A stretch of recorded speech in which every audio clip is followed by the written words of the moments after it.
Oh, and doing every request, I guess. Now, how did I wind up? All right, I'm gonna beat this guy up through save scumming, and then I'm gonna go to bed. I read everything aloud all day. Now,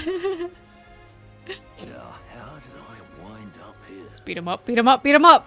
Fuck you. Choose me!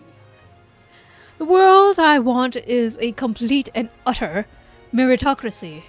The elites aren't strong. The strong are elite. I see. Destroy him! Yeah! Fuck this guy! Fuck him up!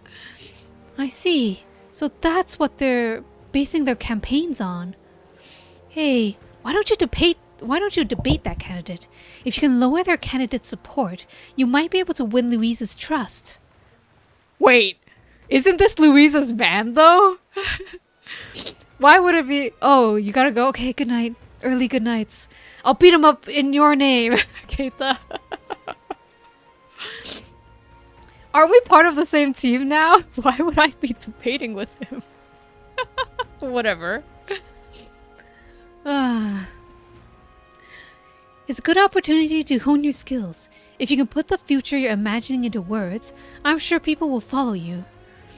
Louise likes his peeps having friendly competitions. Oh, okay, true, true, true.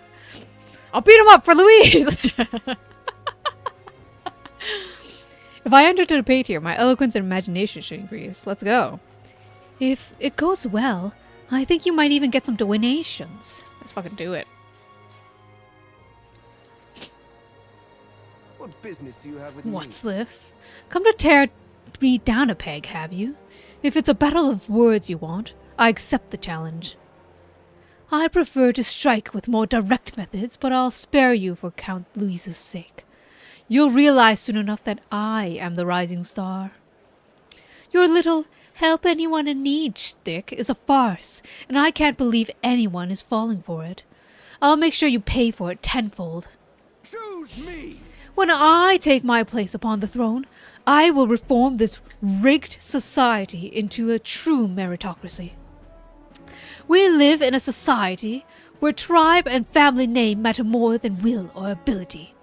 Are we sheep to accept such a world, or are we lions who will devour it?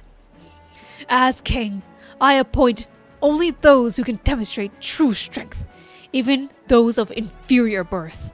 That is true equality. He's certainly an abrasive, but he makes a good point. Haven't we all heard this before, though? Laurel is winning over the crowd. How should I appeal to them? Isn't Louise your better? What of the weak? You only parrot Louise. Oh, dear.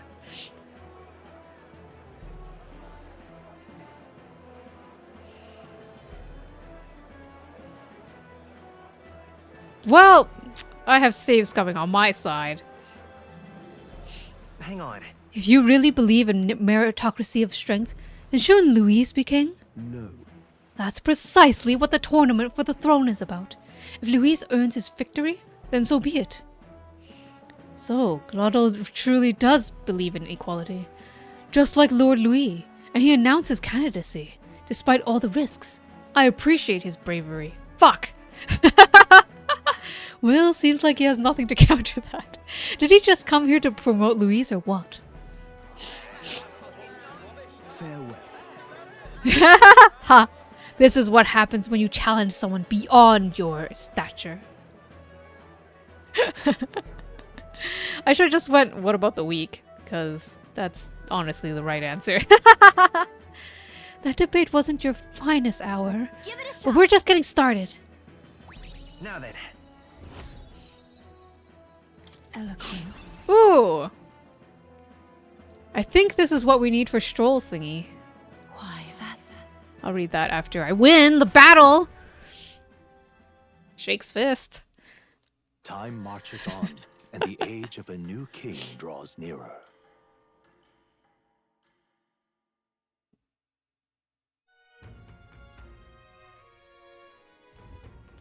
We have no time for this. I need a save scum. You guys don't understand.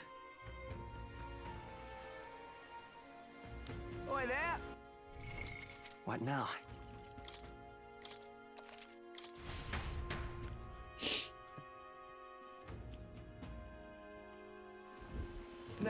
Wow, what's this? I'm here to beat you up again, Glodell. Choose me. I see.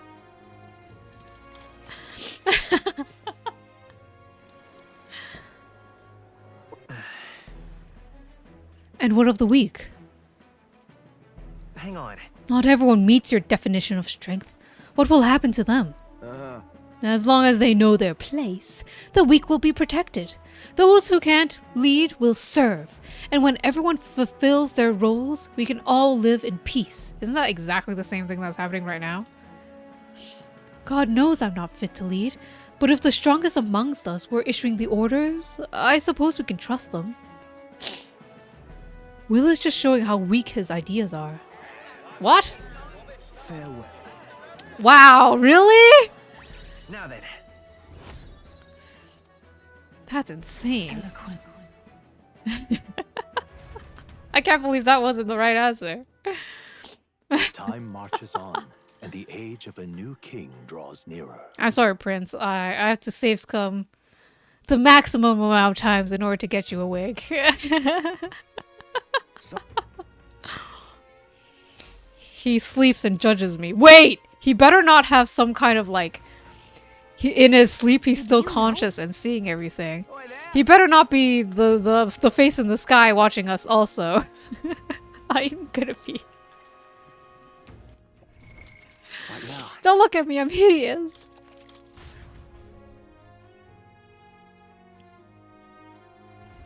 Now what am I to do? A hideous save scummer.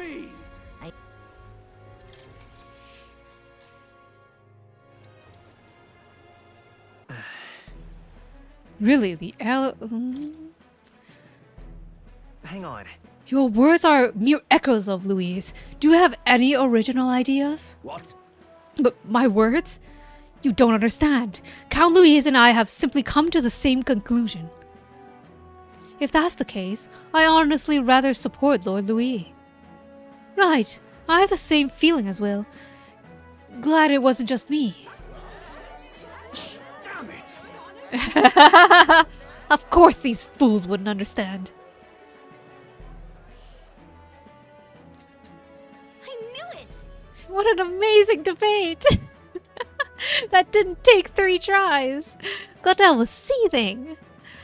A lot of people appreciate what you said. They want to give you this as a show of thanks. Works for me. The experience have honed your eloquence and imagination. Now then. Yay! More pixels. Urbane? What does that mean? Eloquence. 'Tis one of the virtues a ruler must possess. If thou aspire to true sovereignty, fill thyself with words from thy heart to win the trust of the common folk. Why, that's... A conqueror needs that precious kindling with which a follower's passions may be inflamed. Yeah, that's right. Glodell, eat these words that I save scummed. After listening to the concerns of the people, I returned to where everyone else was waiting.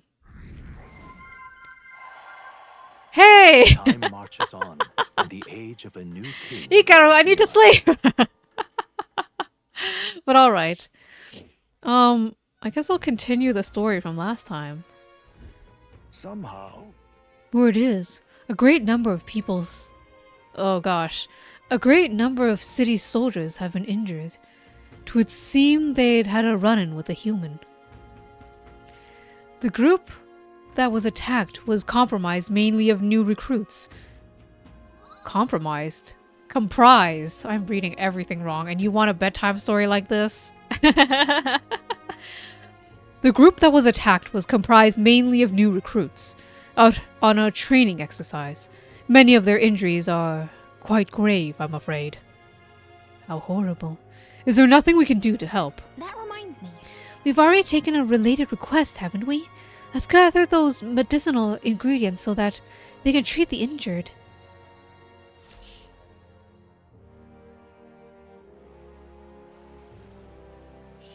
Did you know? The day after tomorrow is Forgiveness Day, where stores throughout the city have the biggest sale of the year. I can't wait.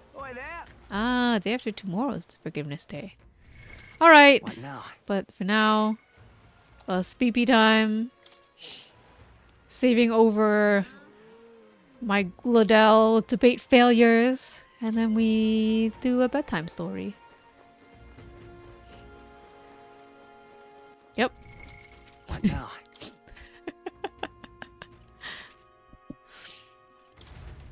I need to get more water first.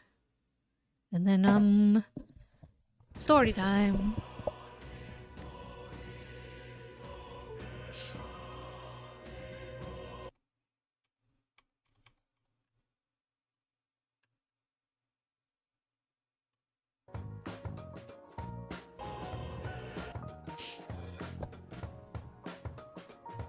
Oh, not starting soon. Oh no! Oh no, my scene! So we were back. Where were we last time? Oh yes. Our protagonist, Seiji, was being forcibly hired into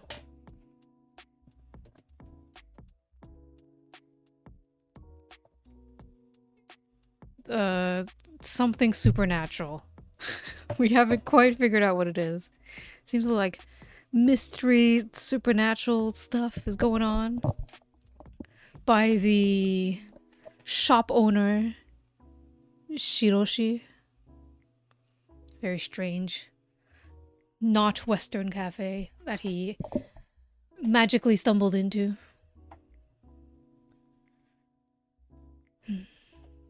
My, it looks like as if our next guest is here already. When Seiji hastily turned around, he found himself looking at a familiar face. Ah, he yelped in surprise. That was the woman he'd seen outside the convenience store. Her sophisticated upper-class impression couldn't have been a better match for that study. The moment he blinked, she transformed into that one-eyed, blue-robed monk, then changed back. Oh, she seems to remember him. Who's this? My assistant, Seiji Tono. Consider him part of the furniture. What a cold introduction. In any case, after an exchange like that one, the one he'd had earlier with Shiroshi, tea time promptly resumed with the additional guest. Was this kid actually an expert pickup artist? Consultations? The woman had introduced herself as Satsuki Otose, and when Shiroshi told her his work was rather like a consultation service, she looked intrigued. What sort of consultations do you take? All sorts. No issue too minor. After all, if it's stuck in your throat, even a small fishbone will hurt until it's removed. Then, this is really nothing but... Satsuki began to apologize. You see, I have a blog called Flowers of Avalon. Seiji was struck by a sense of familiarity. There it was. His brain had tried to hear flowers for Algernon and missed. I post recipes and journal entries, things like that. After I was interviewed by a magazine, traffic to my blog increased almost overnight. People began to submit lots of emails and comments. They've mostly been positive, but there was one that... When she held her smartphone out with her left hand, the diamond in her wedding ring glittered.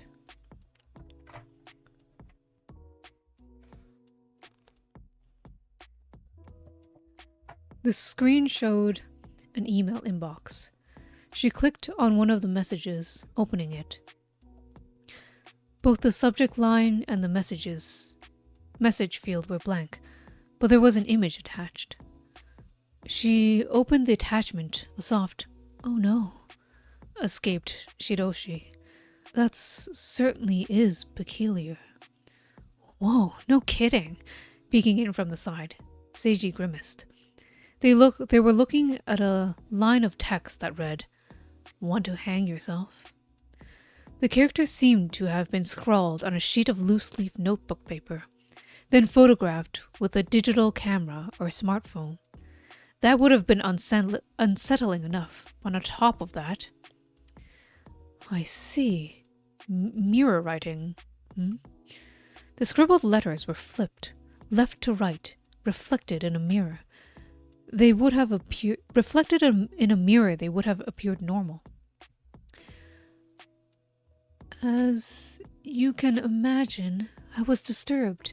I immediately blocked the sender, but it was resent from a different address, and it kept happening every time I blocked it. Satsuki sighed quietly. Seiji realized she probably wasn't getting enough sleep, that there were faint dark circles under her eyes. She seemed worn out. Do you have any idea who the sender might be? No, none at all, she said, blinking rather dramatically. Did you respond? I ignored it. I thought that paying it any attention would just encourage whoever sent it. A wise decision. Have you spoken to the police about it? Not yet. My blog is only a hobby, and I didn't want to get the police involved when there was no actual damage. I would hate to shut my blog down because I was overreacting to a prank. I understand. So am I correct in assuming that you don't want to stop blogging? That's right. I've made lots of friends through this, and the blog has fans who visit every day. Forget the blog. Seiji wasn't even online or Twitter. As a result, he didn't get it, but maybe that's how it usually went. And yet... Sure, getting an ominous email didn't mean she'd immediately be murdered, but wasn't the message too unsettling to write off as a prank? Shiroshi tugged lightly on his jacket sleeve. When Seiji gave him a quizzical look, he held out a book. It was the yokai art book from earlier. You want me to put it away? Seiji asked silently, but he got a wry smile in response. No, not that. When Shiroshi tapped the table of contents with his fingernail, Seiji finally got it. He started turning the pages. There it was. Keeping the book open to that page, he passed it back to Shiroshi. The picture showed the one-eyed monk standing in front of a dilapidated thatched hut. The name of it was Aobozu. Yes, that makes sense. Shiroshi murmured, as if he were talking to himself. Pardon? Satsuki looked perplexed. Let me ask you once more. You really have no idea who the sender might be? Satsuki blinked again in that exaggerated way. No, I don't, she said curtly, shaking her head. Something about her attitude seemed off. Then, awkwardly, she averted her eyes. Actually, there's something I should have mentioned earlier. What is it? I haven't gotten one of those messages in the past 4 months. Frankly, that was a bit of an anticlimax. From what Satsuki said, the emails had shown up at least once every 3 days, and then they just stopped coming. Didn't that mean the problem was solved? On the surface, it seemed like this case was all wrapped up. Yes, that's what I thought as well, and yet I still have this sense of foreboding, like I need to do something or I'll end up miserable. Like something irreparable will happen to me. Satsuki's face was taut and worried, but then she forced a smile, laughing at herself. I sound strange, don't I? Even I don't think it makes sense. My first pregnancy may have made my emotions rather fragile. Shiroshi blinked as if she'd surprised him. My, you're expecting? Yes, I'm on my 5th month. I was just on my way to visit my obstetrician. A soft smile formed on her lips.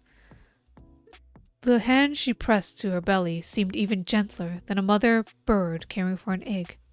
She looked happy. Huh? Just as Seiji got a vague feeling that something was off. He couldn't figure out what it was, though. Was it just his imagination? I'm sorry for telling you such an odd story. I just haven't been able to talk to anyone about it. Not even your husband? Shiroshi asked, wincing. Satsuki lowered her eyes. My husband has been acting strange, she began, then hesitated, pausing for a moment. He's begun to smoke more heavily than normal lately. I've told him over and over that it's bad for the baby, but he never really listens. That must be frustrating. He doesn't seem to understand that he's about to be a father. He's a man, so perhaps it's inevitable to some extent, but sometimes I feel as if he's distancing himself from this child. Her husband, Ryusuke Otose, was an up-and-coming graphic designer. Due to the nature of his work, he regularly pulled all-nighters, so when they got married, they'd promise one another to spend his few days off eating out at restaurants or shopping together. Lately, though, her husband had just been going out on his own instead. Her biggest concern was his careless attitude towards their child. When she tried to talk to him about things for the baby, he'd respond with a half-hearted, yeah, or uh-huh. And when it was really bad, he'd cut her off with an irritated growl. It was almost like he thought his wife was pregnant with some sort of monster. Could he be? Seiji almost said, cheating? But hastily stopped himself. Extra stress during pregnancy wasn't good. Maybe it's that maternity blues stuff. But I think it would be paternity blues for men. This always happened when he tried to use foreign terms he wasn't used to. Well, I can see how you'd want to clear up as many worries as possible, Seiji continued. So, Satsuki, you want Shiroshi to find the culprit? No, thank you. On the contrary, I'd like to leave the matter of that email alone for now. I don't want to risk disturbing anything. Huh? But you said it was troubling you. Yes, so I was wondering if there was any way to set my mind at ease. That didn't make sense. Apparently Seiji wasn't the only one who thought so. With the clink of porcelain on porcelain, Shiroshi returned his teacup to its saucer. That's quite odd, he said. All alone in a house, pregnant, your husband away. If you felt a sense of foreboding under those circumstances, wouldn't you ordinarily assume your instincts were trying to alert you to something? Huh? In the end, you don't know who sent those emails. The sender could be lying in wait for you at this very moment. Didn't that thought ever cross your mind? Excuse me, I really must be going. Satsuki hastily rose from her chair, but Shiroshi caught her hand, stopping her. You do know who the sender is, don't you? What? You had your suspicions all along. Your behavior implies you're aware of their current situation, and you're certain they won't be able to harm you. How rude. I have no idea who'd sent me threatening emails. Temper flaring, Satsuki raised her voice. As gentle as if you were releasing a struggling butterfly. Shiroshi let go of her hand. For starters, that sentence itself isn't quite For starters, that sentence itself doesn't quite constitute a threat, he murmured, tilting his head to one side.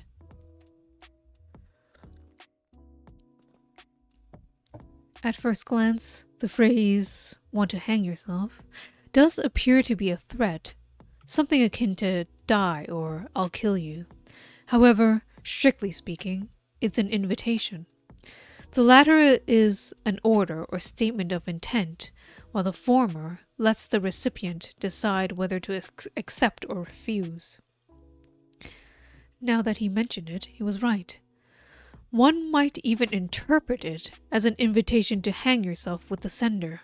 If, for example, the sender was male, it could be proposing a lover's suicide. Immediately, Satsuki stood up, her face pale. This is offensive. I'm leaving. As she pulled her designer bag over her shoulder, its bottom connected with her teacup, By the time Seiji's surprise had registered, a bright scarlet stain had spread across the table. Startled, Satsuki looked back momentarily, a shock expression on her face, before turning and leaving the room. What the heck? What was that all about? Shiroshi's remarks had been pretty rude, but the woman's anger had seemed like an overreaction. No, more importantly, what kind of yokai is an aobozu? Asking the walking encyclopedia in front of him seemed faster than checking through the book. Shiroshi said, thinking for a moment. That's a good question. It's rather difficult to describe it in general terms. The legend varies from region to region, yet all variants describe it as a large monk in a blue robe. Huh? Okay.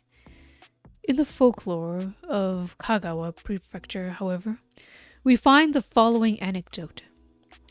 One day at noon, while a young childminder was alone in the house with her charge, a blue monk appeared who repeatedly asked her if she wanted to hang herself. Growing annoyed, the girl ignored him, but just like that, the monk caught her, knocked her out, and hanged her. He sounds like your basic phantom killer. In the end, some of the neighbors had heard the baby crying and rescued the girl, or so the story went. Still, any yokai forcibly strung you up by the neck was pretty terrifying. That aside, that "ya wanna hang yourself" line sounds just like the email, doesn't it? Yes, the way she chose to ignore it and refuse to respond is the same as well. Did that mean someone was going to hang Satsuki? A chill shuddered down Seiji's spine. But then something struck him as odd. Wait, this seems weird. From what Satsuki said, it sounded like she was the victim, but... Shiroshi's working theory was that Seiji's left eye revealed the hidden sins of whoever looked at it. If the aobozu indicated a crime Satsuki had committed, it would mean that she was a criminal as well. I'm not certain of that. At the very least, I do think she's hiding something. Part of that something may be a sin of which we're not aware. Shiroshi chuckled. It wasn't a nice laugh. Now then, Seiji, I have a favor to ask of you. No sooner had he spoken than Beniko appeared with a tea wagon and set a laptop on the table. It was the very latest model, of course. I'd like you to locate Satsuki's blog. Sure, but the client had walked out on them. Did they even have the right to pry into this further? I can't abide leaving anything unfinished. Naturally, I'll pay you for your time. How does 200,000 yen per hour sound? I'll start looking right away. In the spirit of striking while the iron was hot, Seiji booted up the computer and started typing keywords into the search engine. It didn't take him long to find it. The blog was updated every 3 days.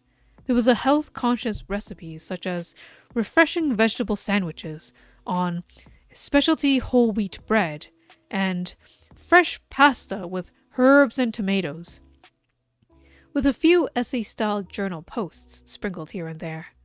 Satsuki and her husband lived in a luxury apartment in the heart of Tokyo. There were photos of them as an apparently happy couple, a collection of modern Scandinavian furniture, a long trip through Europe. It was a sort of affluent life the world envied. The blog did appear to be quite popular.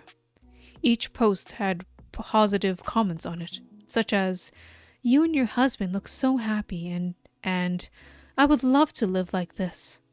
And yet, it's a bit dull, isn't it? Young Shiroshi was unimpressed. None of those posts give you a sense of her own values or aesthetics. It seems to be curated collection of things society in general considers happiness. Huh? Yeah. I guess it does feel a little like that. But wasn't that normal these days? Ah, right. I have one more request for you, Seiji. Find out if anything odd happened to Satsuki. It's likely to have been about 4 months. Why 4 months? That is because when the unpleasant emails stopped, is also when Satsuki fell pregnant. That answer was a bit cryptic. The two things seemed unconnected to Seiji, but as the old saying goes, it's hard to tell a poor thinker from a sleeping one. All else aside, he was earning 2,000 yen an hour. Oh, I found something. What about this? According to the Post, Satsuki had her college reunion 4 months ago. Technically, the information wasn't in the post itself, but one of the comments. Looking forward to seeing you at the reunion tomorrow. Let's all sing the school song together. It's been long since I really drank, so let's go wild. The comment seems to have been left by a classmate named Sayori Toribeno. That sounded like it might be her actual name. Would you try running a search for that name? On it. Oh, there she... Huh? A horror blog? The blog was called Horror Editor, coming through. Apparently, Saori was a writer for an occult monthly magazine. She collected real-life scary stories through interviews, then compiled them into books. She put out a call for stories to readers of her blog as well, and she met with and interviewed people whose anecdotes she decided to include. She was a pretty enthusiastic worker. You ask me, it's kind of a creepy blog. Even the design was ominous. Her interviews seemed to cover this area, too. And incredibly, the park where they served those free meals was showcased as the suicide bathroom. According to the Post, an elderly homeless woman had hanged herself in the public restroom in the park, and ever since, similar suicides kept happening there. Strangely, no notes were ever found. It was almost as if people had been possessed by the old woman's ghost and had hanged themselves before they knew what was happening. Yikes, shuddered Seiji, who was about to quietly leave the page when... Wait just a moment, Shidoshi said, stopping him. His eyes were focused on the last blog entry. His gaze was surprisingly serious. The detective who summons death. It was less like a scary story than the summary of an urban legend that had been popular in social media at one point. Somewhere in Tokyo, it said, there was an extremely sharp private detective who occasionally went to murder scenes and solved incidents on request from the Metropolitan Police Department. Always right on the money, quick, ingenious solutions. He definitely qualified as a master detective. However, after the incidents were solved, someone invariably died. That someone was nearly always the bad guy, the person who'd been identified as a criminal. Huh? That's weird. Online stories were notoriously unreliable to begin with, and this one seemed like patently ridiculous gossip. Even so, Seiji felt something cold crawl up its spine. As he was puzzling over it, out of nowhere, Shiroshi spoke. I've got a bad feeling about that. Huh? You too? It is strangely creepy, isn't it? Not that. It just reminded me of a slightly troublesome acquaintance of mine. Don't tell me you actually know this detective. I really couldn't say that. Either way, he is someone it's much better not to know. Mentally knocking on wood, Seiji closed the page. He was curious about the details on that, but it was best to let sleeping dogs lie. Well, in any case, mission accomplished. Fine work. You did well. I believe I'll ask Beniko to set up an appointment for me. Then wouldn't it have been better to have Beniko do this in the first place? Thinking it was one thing, but saying it aloud cost him his wages, so he kept his mouth shut. Silent pheasants don't get shot. Now then, it's time we had dinner. Are you fond of cattle? I'm not crazy about them, as long as we slice them up into beef. Why don't we have sukiyaki then? I bet nothing could make a cow happier. The beef sukiyaki tasted like paradise, and that was putting it mildly. If it meant he'd be turning into something that tasty, he'd have no regrets about coming back as a cow in his next life. What? After the feast, Seiji was given one of the guest rooms to stay in. As someone who'd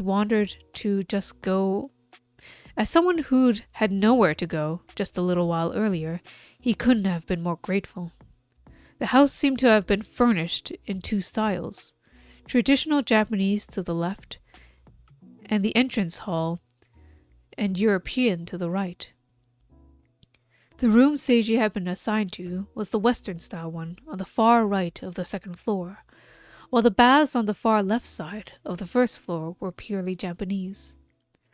As he soaked into the sort of cypress wood tub he would have expected to find at a traditional inn, it felt so good that he felt himself groaning like a squash frog. It felt like his soul would be rinsed away with grime and dirt. When he got out of the bath, the clothes he'd shucked off had been collected as if it should be expected in a place like this, and a new set was waiting for him. His mood had been completely reset, and, of course, he woke up feeling fantastic the next morning. Good morning, Seiji. You have some very memorable bedhead today. It just does what it wants. They ate in the study, as they had the day before.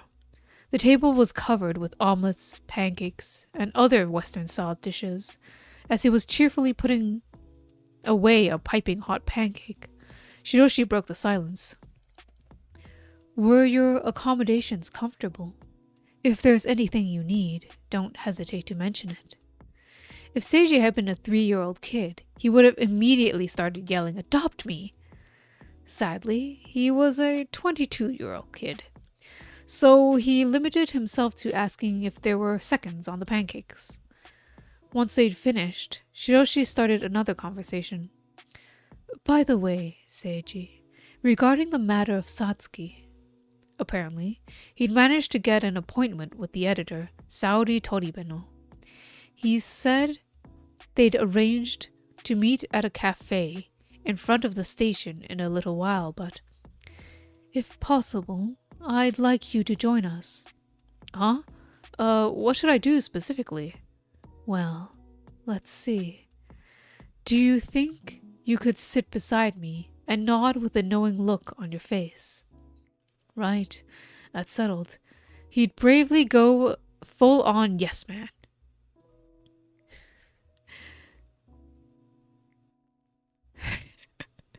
Welcome back, Potato. You're just in time for the last few minutes of story time. Or bedtime story. So, get comfy and get ready to sleep.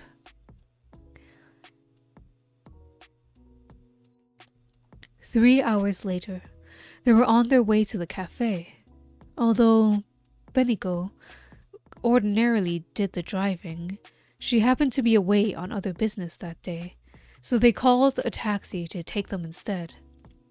The majority of the cafe's customers were women, and as a pair of young men, one of whom was a beautiful kid in traditional clothing, they stood out whether they wanted to or not. Seiji could feel people sneaking glances at them from all directions.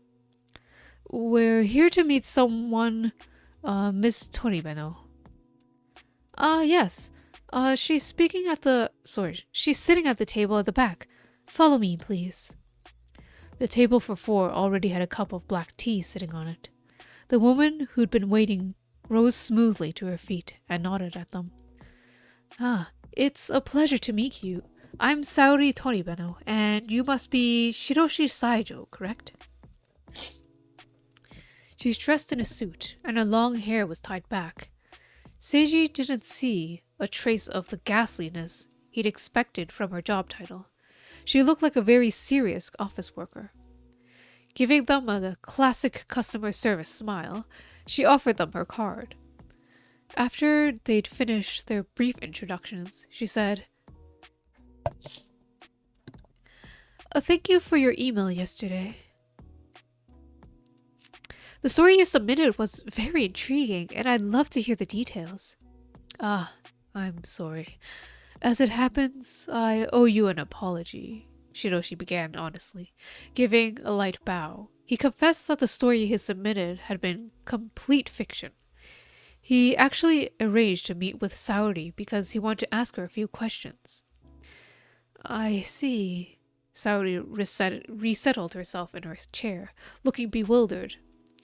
After thinking in silence for a few moments, she said, "I did think it was too polished for a reader submission. No wonder. So it was bait to get me to meet you then."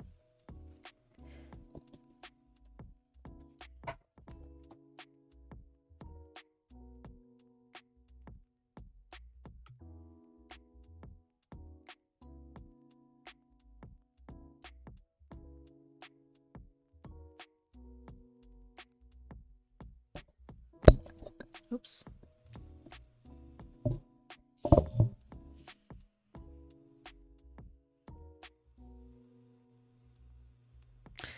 I'm really sorry. There were a few questions I needed to ask you regarding Satsuki Otose. Saori's face went blank. Did something happen to her? Are you aware of the malicious emails that were sent to her? He asked the question out of the blue, and the woman blinked as if she'd been caught off guard. "What? Yes, I know about those. Is that what you're investigating? I don't think Satsuki was all that concerned about them, though." "Oh, really?" When it comes down to it, she's basically just bragging. My blog's big enough to get nasty emails. Some people are like that, you know.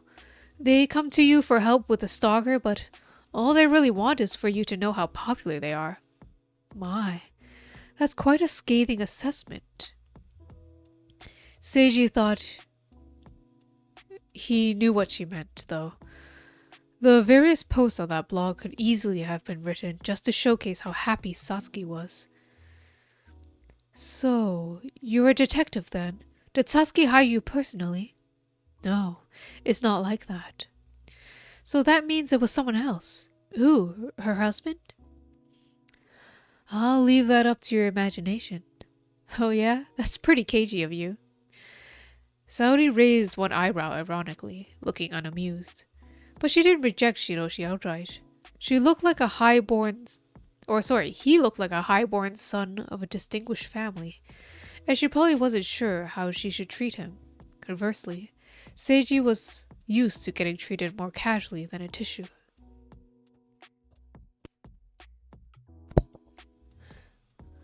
But she didn't... By the way, Saori, are you familiar with the content of those emails? "No, not at all. Satsuki didn't really want to talk about it." Shiroshi described them to her. "Mirror writing?" she echoed. A thought suddenly seemed to occur to her. After a little hesitation, she said, "It might have been Junya." It sounded like she had a theory about the culprit. "He's Satsuki's ex-fiancé, Junya Sakuma. The three of us were in the same seminar in the college." "What makes you think him?" "The mirror writing. Junya was particularly good at it. He used to do it for us at drinking parties. Satsuki would have thought of him too, of course, but she pretended she hadn't." "I see. So it's almost like a signature." Since the messages could be passed on to the police, he hadn't been able to sign it, so he used mirror writing to hint at his identity instead. "If you don't mind, would you go into more detail about that?" "Sure. I think you'd hear the same thing no matter who you told," Saori shrugged, speaking with a surprising frankness. Taking the smartphone from her leather tote bag, she held it out to them across the table. This is a photo from our class camping trip. We were at the campground in Nagano. The photo seemed like a textbook example of what a normal, happy group of people should look like. No matter how hard he tried, Seiji never could have joined that group. The man in the center had an arm around Satsuki's shoulders, so he was probably Junya. He was handsome and seemed like he'd been brought up well, but there was a striking sense of loneliness about him. He's quite an attractive young man. To tell you the truth, lots of girls secretly had their sights set on him. Junya hadn't had eyes for anyone but Satsuki since high school, though. Oh, so you've known each other that long? Yes, it was prep school that took boarders. It was a prep school that took boarders. Both Satsuki and Junya came from families that were less than ideal. That may have been what drew them to each other. They must have been a good match. The way they leaned into each other in the photo almost seemed like a symbol of happiness. In that case, the question that was suddenly in his mind was, what caused them to break up? Well, it's rather uncomfortable to talk about, but in contrast to what she was saying, Saori seemed quite cheerful. She leaned over the table slightly. Junya got abusive. My, that's surprising. He really didn't seem the type, does he? It came on all of a sudden during our senior year. Was there some sort of trigger? I think the direct cause was stress over what he'd do after graduation. In May, Junya was informally offered a position to a major corporation, but he suddenly decided he wanted to go to graduate school instead. Publicly, Satsuki was supportive, but Junya felt pressured by the entrance exams and started taking it out on her. What an awful story. Junya denied it from the start. To finish, though. He said he just disciplined very harshly as a child. His parents had hit him, so he'd never do anything like that to anybody. As a matter of fact, he'd gone to boarding school specifically to get away from his parents. That meant nobody around him knew what to think at first. Saori had probably been one of the people who'd believed him. She seemed to be fighting the pain of an old wound. That changed when Satsuki ran into my apartment with a swollen neck. She said Junya had been sleeping on the sofa, and when she tried to wake him up, she told her to shut up and just hit her out of nowhere. That's terrible. Yes, her left cheek was swollen and there was a cut, with traces of blood. When traces of blood were found on the silver ring Junya wore on his right hand, the abuse story got a lot more believable. And what did Junya say? That he didn't remember. He'd worn himself out studying and dozed off. At that point, Seiji couldn't help interrupting. Are you sure he didn't actually do it in his sleep? But if someone isn't violent as a rule, they couldn't reflectively lash out at someone like that, could they? She had a point. That was probably why the people around him had started doubting him. So there was a time when even Satsuki wasn't happy, huh? Seiji murmured. Seiji's murmur came out sounding oddly heartfelt. Everyone had a history, no matter how well someone's life seemed to be going. There was hardships hidden in the shadows. However, I'm not so sure about that. Huh? Saori's lips were tense in an ironic smile. She held out her smartphone again. The screen showed Satsuki in a wedding dress. She was nestled close to a white-suited groom, a clean-cut, good-looking guy who was slender, yet still muscular. So this was Ryusuke Otose. She said they met while Junya was abusing her. He was a rising start of a major design firm and made 10 million yen a year. Last year, he won a prize for newcomers that's considered the gateway to success for young designers. Yeah, actually, that doesn't sound like she'd be unhappy. To put it rather crudely, she traded up. To Satsuki, I suspected Junya was a convenient stepping stone. Saori's voice was cynical. Her words were prickly around the edges. Seiji found himself wondering if she was the one behind the nasty emails, although he didn't have a concrete reason why. He glanced at his employer, but Shiroshi was gazing steadily at the smartphone. Would you mind if I looked at some more photographs? That's fine. They're all the same folder, so don't mess with anything else, please. Saori shrugged lightly, and Shiroshi took the smartphone from her. Seiji leaned in from the side, peeking at the screen. Huh? Did something catch your attention? Seiji's eyes had stopped on a photo taken in the campground's washing up area. Junya was standing off to the side, holding up a lathered up sponge. So, even good-looking guys wash dishes. Huh? What do you mean by that? During his college days, just once, Seiji had been invited to a barbecue. For some reason, the role of dishwasher had been dumped onto him, even before the meat was done grilling. And at some point, while he was dutifully doing his best raccoon impression washing dishes, the party had broken up without him. He suspected part of the reason was that he hadn't been able to afford the meat everyone was supposed to bring, and had tried to fudge it by showing up with packets of big cutlet, which, despite the name, contained dried fish instead of meat. Really? You drifted off far too long that time, even for you. But you do space out when you're washing up, you know? That's why you end up dropping and breaking dishes. Seiji, if you space out any more than you already do, I suspect you may stop breathing. Okay, that was mean. He was about to protest when he noticed Saori's gaze had cooled to sub-zero temperatures.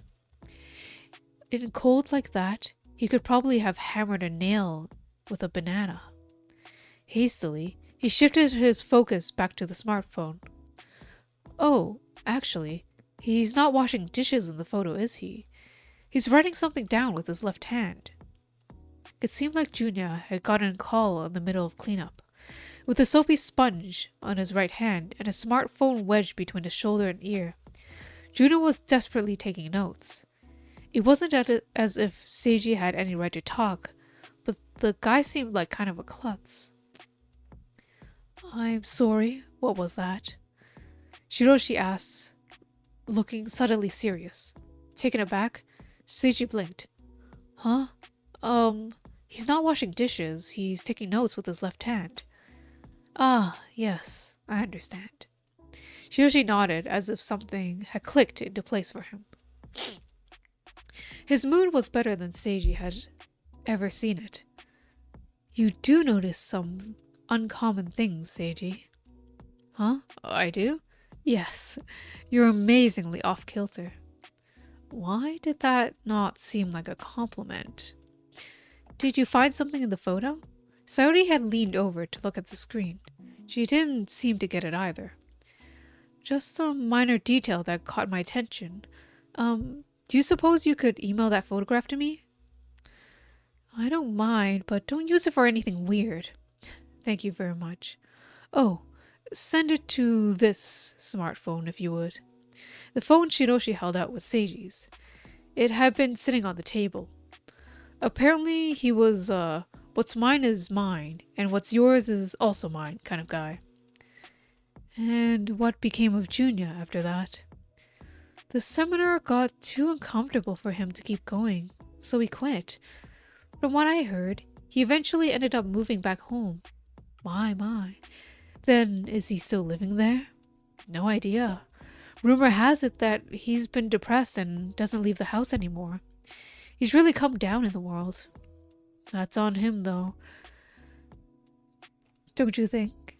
It wouldn't have happened if he hadn't been an abusive partner. Without meaning to, Seiji had found himself speaking more and more emphatically. No matter what kind of misfortune he found Junya, it was just a punch he'd thrown coming back to deck him, wasn't it? Do you really believe so? Huh? Sayori seemed to be insinuating something.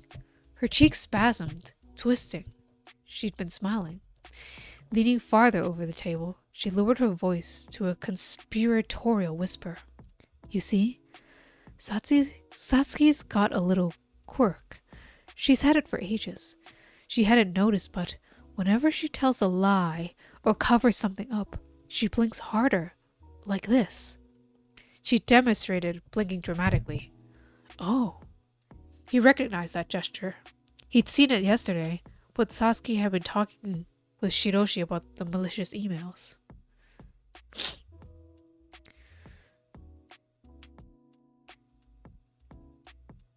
Alright, I think we're gonna end it here for today. A cliffhanger. Is Satsuki really lying? What's gonna happen to this mystery? I want to just keep reading, but I also need to sleep. So, I hope you all have a very good night. We will continue Metaphor probably next week. Next week, same Monday, Tuesday, Wednesday, same time. I hope you all have dreams of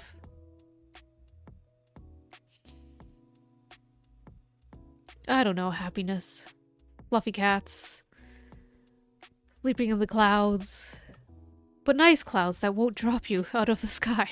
I don't know what I'm saying. Good night. Have a very, very good night.